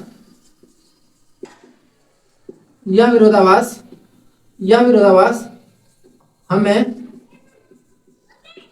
इसलिए प्रकट हो रहा है क्योंकि हमने गलत माना अर्थात 3 प्लस 2 रूट 5 एक अपरिमेय संख्या। सिद्ध करें कि 3 प्लस 2 रूट 5 एक अपरिमेय संख्या। यदि हम लोग को 3 प्लस 2 रूट 5 को अपरिमेय संख्या सिद्ध करना है हम लोग इसको क्या मान लिए, परिमेय संख्या। तो माना 3 + 2√5 एक परिमेय संख्या। यदि ये संख्या परिमेय संख्या है, इसको लोग p/q के फॉर्म में लिख सकते हैं, अर्थात a/b के फॉर्म में लिख सकते हैं। नीचे वाला मान 0 नहीं होगा, a और b कैसा हो, पूर्णांक हो। अब हम लोग का टारगेट क्या होगा, रूट वाला वैल्यू को एक तरफ रखेंगे, बाकी सबको बारी बारी उधर भेज देंगे। तो ये जाएगा, ये प्लस में था और गया माइनस में, तो √5 इक्वल टू क्या आया, a - 3b/2b। अब जो है a कैसा है, पूर्णांक लिख लिए, 3 b कैसा है, पूर्णांक। अब जो है कैलकुलेशन करेंगे, पूर्णांक माइनस पूर्णांक करेंगे, क्या होगा, पूर्णांक, 2 गुना पूर्णांक क्या होगा, पूर्णांक। तो √5 इक्वल टू क्या होगा, पूर्णांक बटे पूर्णांक, मतलब √5 को हम लोग p/q के रूप में दिखा दिए, लिख के दिखा दिए। √5 इक्वल टू क्या आएगा, पूर्णांक बटे पूर्णांक, मतलब √5 को हम लोग परिमेय की संख्या के रूप में दिखा दिए, जबकि √5 क्या संख्या है, एक अपरिमेय संख्या लिखेंगे। इस तथ्य का हमें विरोधाभास प्रकट हो रहा है, इस फैक्ट का हमें विरोधाभास प्रकट हो रहा है कि √5 एक अपरिमेय संख्या। हम लोग ये पहले जो जानते आ रहे हैं कि √5 एक अपरिमेय संख्या, इसका विरोधाभास प्रकट हो रहा है। यह विरोधाभास इसलिए प्रकट हो रहा है क्योंकि हमने गलत माना, अर्थात 3 + 2√5 एक अपरिमेय संख्या है। क्वेश्चन नंबर 3 में सिद्ध कीजिए कि 1/√2 एक अपरिमेय संख्या है। तो लिखेंगे माना 1/√2 एक परिमेय संख्या। यदि 1/√2 एक परिमेय संख्या है, इसको हम लोग a/b के रूप में लिख सकते हैं, a/b के रूप में लिख पाएंगे, और b0 इक्वल टू 0, और a और b पूर्णांक होगा, a और b कैसा हो, a और b पूर्णांक हो। अब हम लोग का टारगेट क्या होगा, रूट वाला एक तरफ, बाकी वैल्यू उधर को क्रॉस मल्टीप्लिकेशन करते हैं। b इक्वल टू क्या हो जाएगा, √2a। अब ये हो जाएगा b/a इक्वल टू क्या आएगा, √2। तो √2 इक्वल टू क्या है, b/a। अब b को हम लोग क्या माने थे, पूर्णांक। b को क्या माने हैं, b कैसा है, पूर्णांक, और a भी कैसा है, पूर्णांक। पूर्णांक बटे पूर्णांक, मतलब √2 क्या प्रूफ हो गया, √2 क्या प्रूफ हो गया, √2 एक परिमेय संख्या प्रूफ हो गया। जबकि हम लोग पहले से जानते आ रहे हैं कि √2 कैसा है, अपरिमेय संख्या। लिखेंगे हमें इस तथ्य का विरोधाभास प्रकट हो रहा है कि √2 एक अपरिमेय संख्या है। यह विरोधाभास हमें इसलिए प्रकट हो रहा है क्योंकि हमने गलत माना, अर्थात 1/√2 एक अपरिमेय संख्या। सिद्ध कीजिए कि 7√5 एक अपरिमेय संख्या है। तो लिखेंगे माना 7√5 एक परिमेय संख्या। यदि 7√5 एक परिमेय संख्या है, तो 7√5 को हम लोग p/q अर्थात a/b के रूप में लिख पाएंगे, और b0 इक्वल टू 0, जहां a और b पूर्णांक हो, जहां a और b पूर्णांक हो। ये हो जाएगा √5 equal to a/7b। √5 equal to क्या प्रूफ हो गया, a कैसा है, पूर्णांक, a कैसा है, पूर्णांक, 7 गुना पूर्णांक, पूर्णांक बटे पूर्णांक, मतलब √5 क्या सिद्ध हो रहा है, √5 सिद्ध हो रहा है, √5 परिमेय संख्या सिद्ध हो रहा है। √5 क्या सिद्ध हो गया, परिमेय संख्या, √5 सिद्ध हो गया परिमेय संख्या। लेकिन हम लोग ये बात पहले से जानते आ रहे हैं कि √5 एक क्या संख्या, अपरिमेय संख्या। हमें इस तथ्य का विरोधाभास प्रकट हो रहा है कि √5 एक अपरिमेय संख्या। यह अपरिमेय संख्या, इसका विरोध देखने के लिए मिल रहा है। यह विरोधाभास हमें इसलिए प्रकट हो रहा है क्योंकि हमने गलत माना, अर्थात 7√5 एक अपरिमेय संख्या है।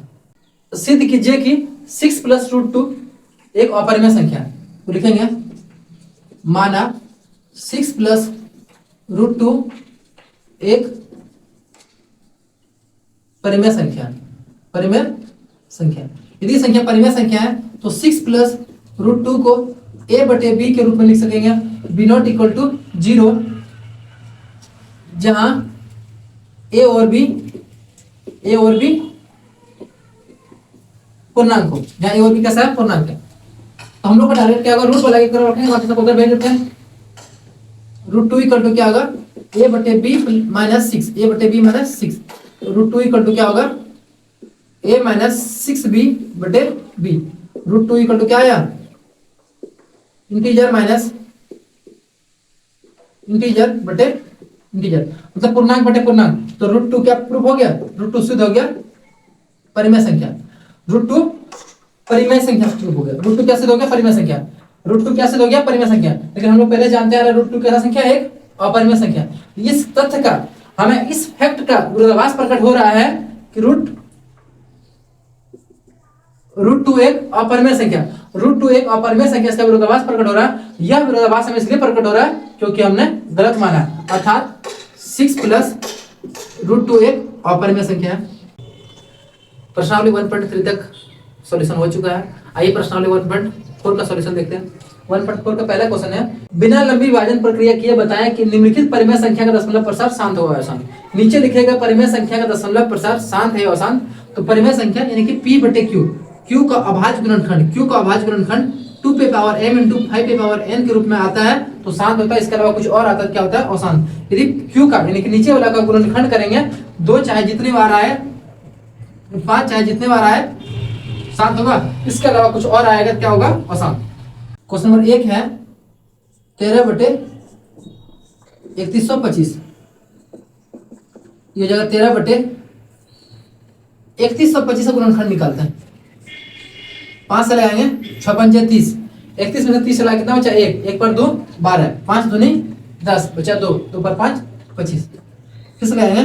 5 से ये हो जाएगा 125, 5 से लगाएंगे 25, 5 से लगाएंगे 5। अब यहाँ क्या आया? 5 गुना 5 गुना 5 गुना 5, 5 कितने बार आया? 5 बार। यह 5, 2 कितनी बार आया? 2 आया 0, तो 13, 2 कितनी बार आया? 2 आया 0 बार, और 5 कितनी बार आया? 5 आया 5 बार। लिखेंगे चूंकि ये दशमलव प्रसार कैसा होगा? शांत होगा। शांत क्यों होगा? लिखेंगे क्योंकि Q का अभाज्य गुणनखंड, क्योंकि Q का अभाज्य गुणनखंड 2 पे पावर m इंटू 5 पे पावर n के रूप में है, इसीलिए 13 बटे 3125 शांत होगा। कैसा होगा? शांत। आगे लिखा हुआ 17 बटे 8, 17 बटे 8 का गुणनखंड करते हैं। 8 का एलसीएम निकालेंगे, 2 से 4 बार में, 2 से 2 बार में, क्या है? 2 गुना 2 गुना 2। नीचे में सिर्फ 2 2 आ रहा, क्या बोलेंगे इसको? शांत। क्योंकि Q का अभाज्य गुणनखंड 2 पे पावर m इंटू 5 पे पावर n के रूप में, ये भी क्या होगा? शांत। आगे निकालते हैं, क्या लिखा है? 64 बटे 455, 64 बटे 455, 455 का एलसीएम लेते हैं। 5 से लगाएंगे, 9 बचे 45, 5 एकम 5, 7 से लगाएंगे 13 बार में, तो इसका गुणनखंड आएगा 64 बटे 5 गुना 7 गुना 13, ये हो जाएगा अशांत। कैसा होगा? अशांत। क्यों होगा अशांत? क्योंकि Q का यानी नीचे वाला को अभाज्य गुणनखंड लिखेंगे, क्योंकि अशांत होगा, कारण पूछता लिखना होगा, क्योंकि Q का अभाज्य गुणनखंड 2 पे पावर m इंटू 5 पे पावर n के रूप में नहीं है, इसलिए क्या होगा? अशांत। 15 बटे 1600, 15 बटे 16 गुणनखंड करेंगे, क्या आएगा? 2 गुना 2 गुना 2 गुना 2, 2 दूनी 4 दूनी 8 दूनी 16। अब यहाँ लिखेंगे 5 दूनी 10, 5 दूनी 10, 100 हो जाएगा। अब यहाँ गुणनखंड में क्या दिखा? 15 बटे 2 कितनी बार है? 2 है 6 बार, 5 कितनी बार है? 5 है 2 बार। यहाँ Q का अभाज्य गुणनखंड 2 पे पावर m इंटू 5 पे पावर n के रूप में है, मतलब 2 और 5 है सिर्फ, तो क्या होगा? ये शांत। यदि नीचे का अभाज्य गुणनखंड 2 और 5 के रूप में होगा, क्या होगा? ये शांत, ये हो जाएगा शांत। नेक्स्ट है 29 बटे 343, 29 बटे 343 मतलब 7 का Q, तो यहाँ Q का अभाज्य गुणनखंड 2 और 5 के अलावा क्या आ गया? 7। ये कैसा होगा? अशांत। अशांत, ये क्या हो जाएगा? अशांत। ये जो है हम निकाल रहे थे, ये अशांत हो जाएगा। आगे देखते हैं 23 बटे 2 पे पावर 3 इंटू 5 पे पावर 2, ये क्या होगा? शांत, क्योंकि ये 2 और 5 के अलावा दिख रहा है, ये क्या हो जाएगा? अशांत। यहाँ 2 और 5 के अलावा क्या आ गया? 7, ये हो जाएगा, ये अशांत हो जाएगा, ये शांत नहीं होगा। 6 बटे 15, 3 से कटेगा 2 बार में, 3 से कटेगा ये 5 बार में, कितना आ गया? 2 बटे 5। नीचे क्या आया? 2 और 5, तो क्या आ जाएगा? शांत। 35 बटे 50,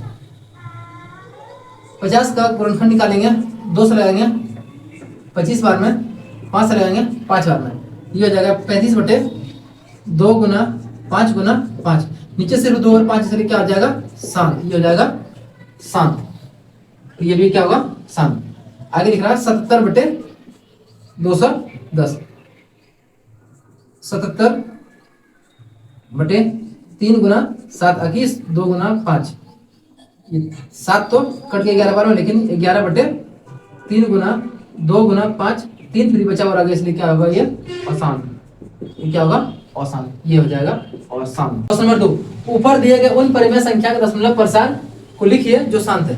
क्वेश्चन नंबर 2 में बोला है ऊपर में जो संख्या दिया है 1 नंबर में, उसमें जो शांत है उसका दशमलव प्रसार लिखने बोला है। आइए लिखते हैं क्वेश्चन नंबर 1। क्वेश्चन नंबर 1 में क्या है 13 बटे 3125, 13 बटे 3125 का जस्ट गुणनखंड किए थे, क्या था 5 गुना 5 गुना 5 गुना 5 आए थे कितनी बार 5 बार आया था, इसको लिखते हैं 13 बटे 5 कितनी बार आया 5 बार, 5 आया 5 बार। किसी संख्या के एक अंक 0 होने के लिए 2 और 5 का एक जोड़ा लगता है, 2 अंक 0 होने के लिए 2 और 5 का 2 जोड़ा लगता है, 3 अंक 0 होने के लिए 2 और 5 का 3 जोड़ा लगता है।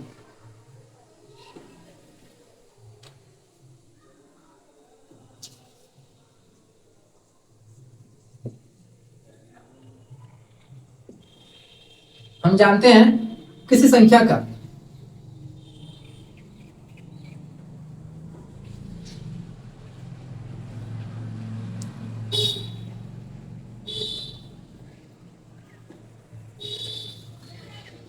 एक नंबर क्या है, एक नंबर में 13 बटे 3125, 13 बटे इसका गुणनखंड अभी जस्ट किए थे, क्या था 5 गुना 5 गुना 5 गुना 5 गुना 5, 5 कितने बार आया था 5 बार, तो लिखेंगे 13 बटे 5 पावर 5। यदि किसी संख्या का अंतिम एक अंक 0 है तो 2 और 5 का एक जोड़ा सेट होगा। यदि किसी संख्या का अंतिम 2 अंक 0 है तो 2 और 5 का 2 जोड़ा सेट होगा, मतलब 2 2 होगा और 2 5 होगा। यदि किसी संख्या का अंतिम 3 अंक 0 है तो 3 2 और 3 5 का जोड़ा सेट होगा। इसी प्रकार यदि किसी संख्या का अंतिम 4 अंक 0 है तो 4 को 2 और 4 को 5 का जोड़ा सेट होगा। इसको 0 में कन्वर्ट करने के लिए हम लोग 2 पे पावर 5 ऊपर और 2 पे पावर 5 मल्टीप्लाई कर देंगे, तो क्या हो जाएगा 13 के बदले कितना होगा 13, 2 पे पावर 5 का मान कितना होगा 32, 5 पे पावर 5 का मान कितना, सॉरी 2 पे भी पावर 5 है और 2 पे भी पावर 5 है और 5 पे भी पावर 5 है, हम लोग लिखेंगे 5 गुना 2 दोनों पे पावर 5, इसको गुना करते हैं 13 दूनी 26 के 6, हम लोग कितना बचा 2, 33 39 और 2 41, कितना है 416, 5 दूनी 10, 10 पे पावर में पावर 5, और ये हो जाएगा 416 बटे 10 से पावर 5 है तो 5 जीरो हो जाएगा 1 लाख। अब इस संख्या को यदि हम लोग 416 के आगे जीरो लगाएंगे इसका एक्चुअल वैल्यू मतलब आ जाएगा, इसलिए हम लोग इससे पहले जो है जरूरत अनुसार 2 3 जीरो लगा लेते हैं। अब 5 अंक है 5 जीरो है 1 2 3 4 5 जीरो है तो 5 अंक के बाद दशमलव लगाते हैं 1 2 3 4 5, ये हमारा आंसर होगा। क्वेश्चन नंबर 2 में लिखा हुआ 17 बटे 8, 17 बटे 8 का गुणनखंड करेंगे क्या आएगा 2 गुना 2 गुना 2, 17 बटे 2 कितनी बार है 2 है 3 बार, तो 5 भी 3 बार ऊपर और 5 3 बार नीचे मल्टीप्लाई कर देंगे, जीरो फॉर्मेट सेट हो जाएगा, ये हो जाएगा 17, 2 पे पावर 5 का मान कितना होगा 125 बटे 2 पे पावर 3 और 5 पे पावर 3, दोनों पे पावर 3 है तो लिखेंगे 2 गुना 5 दोनों पे पावर 3, 17 5 85 के 5 हाथ में कितना बचा 8, 17 दूनी 34, 34 और 8 42 के 2 हाथ में बचा 4, 17 कम 17, 17 और 4 21 बटे 5 दूनी 10 पे पावर 3, ये हो जाएगा 2125 बटे 1 2 3 जीरो, 3 जीरो है इसको हम लोग 3 अंक के बाद दशमलव लगाते हैं 1 2 3 ये 2.125, ये आंसर होगा। क्वेश्चन नंबर 4 15 बटे 1600, 15 बटे 16 के अंदर 4 को 2 है, 2 गुना 2 गुना 2 गुना 2, अब क्या बचा 100, 2 को 2 है और 2 को 5 है, 5 से 1 कट जाएगा 3 बार में, तो क्या आ गया 3 बटे 2 कितनी बार है 2 है 6 बार, 2 कितनी बार है 6 बार और 5 कितनी बार बचा 1 बार, 5 कितनी बार बचा 1 बार। अब जो है 5 को भी हम लोग 6 बार करने के लिए 5 बार 5 ऊपर और 5 बार 5 नीचे हम लोग मल्टीप्लाई कर लेते हैं, ये हो जाएगा 3 गुना 5 के पावर 5 का मान कितना होगा 3125, होगा 2 पे पावर 6 और 5 पे पावर क्या हो जाएगा 6। अब लिखेंगे, इसको गुना करते हैं 93 75। अब ये हो जाएगा नीचे में 2 गुना 5 दोनों पे पावर 6, 9375 बटे 10 पे पावर 6, 9375 बटे 10 पे पावर 6 जीरो, मतलब एक पे 6 जीरो होगा 10 लाख। अब हमारे पास कितना जीरो आगे नीचे में 6 जीरो आया, तो ऊपर में 4 संख्या है तो आगे संख्या 2-3 जीरो लगाते हैं। 9375 1 2 3 4 5 6, 1 2 3 4 5 6 6 के बाद ये आंसर हो जाएगा। क्वेश्चन नंबर 7 23 बटे 2 पे पावर 3 गुना 5 पे पावर 2। इस क्वेश्चन में 2 3 बार है और 5 2 बार है, 5 एक बार कम है तो 5 एक बार नीचे ऊपर गुना कर लेते हैं। ये होगा 23 गुना 5 बटे 2 पे पावर 3 गुना 5 पे पावर 3। 23 गुना 5 करना 23 पंचे कितना होता है 115। 2 गुना 5 दोनों पे पावर 3, ये हो जाएगा 115 बटे 10 पे पावर 3, ये 115 बटे 10 पे पावर 3 मतलब 1000। ये होगा 3 अंक के बाद जीरो लगा देंगे 0.115। नेक्स्ट क्वेश्चन शांत है 6 बटे 15। 3 से कटेगा 2 बार में, 3 से कटेगा 5 बार में, क्या आ गया 2 बटे 5। अब जो है 2 से ऊपर और 2 से नीचे गुना कर लेंगे 4 बटे 10, ये जो है 0.4। क्वेश्चन नंबर 9 35 बटे 50। 5 से कटेगा 10 बार है, 5 से कटेगा 7 बार में, 7 बटे 10, इसका आंसर आएगा 0.7। क्वेश्चन नंबर 3 कुछ वास्तविक संख्या के दशमलव % नीचे दिए गए हैं, प्रत्येक स्थिति के लिए निर्धारित कीजिए कि यह संख्या परिमेय संख्या है या नहीं। यह संख्या परिमेय है या नहीं ये बताना है आगे। यदि परिमेय संख्या है तो P बटे Q के रूप की है तो Q का अभाज्य गुणनखंड के बारे में पूछा है। यदि परिमेय संख्या है तो Q का अभाज्य गुणनखंड के बारे में बताएं। क्वेश्चन नंबर 1 में है 43.1 2 3 4 5 6 7 8 9 तक लिखा हुआ है। अब क्या करेंगे, दशमलव हटाएंगे, दशमलव का क्या होगा 1 और जितना अंक है उतना जीरो। कितना अंक है 9 अंक है तो 9 जीरो हो जाएगा 4 5 6 7 8 9 जीरो हो गया। अब ये संख्या कैसा संख्या है, ये संख्या परिमेय संख्या है। ये संख्या कैसा संख्या है, परिमेय संख्या। क्यों परिमेय संख्या, क्योंकि इस संख्या को लोग P बटे Q के रूप में लिख पाए। अब पूछा हुआ है Q का अभाज्य गुणनखंड किस रूप में है। 9 जीरो है तो 2 पे पावर 9 गुना 5 पे पावर 9 होगा, 2 भी 9 बार होगा और 5 भी 9 बार होगा।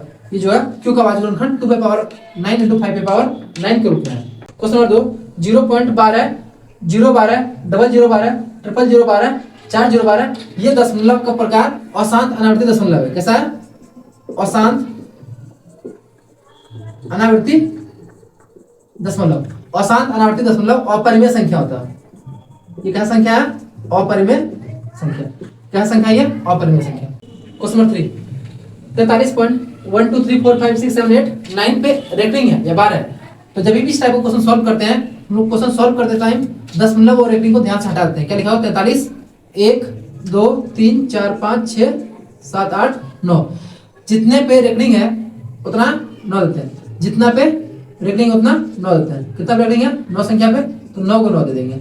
उस पर दशमलव के बाद जिस संख्या पे दशमलव से पहले जिस संख्या पे रेटिंग नहीं है वो संख्या को ऊपर में लाके घटा लेते हैं।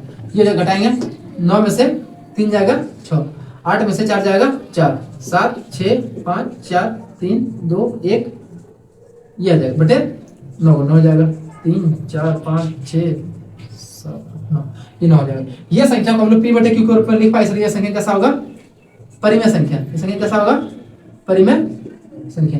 ये संख्या कैसा होगा, परिमेय संख्या। Q का अभाज्य गुणनखंड 2 पे पावर m × 5 पे पावर n के रूप में नहीं है, इसलिए कैसा होगा, अशांत होगा। इसलिए कैसा होगा, ये अशांत दशमलव।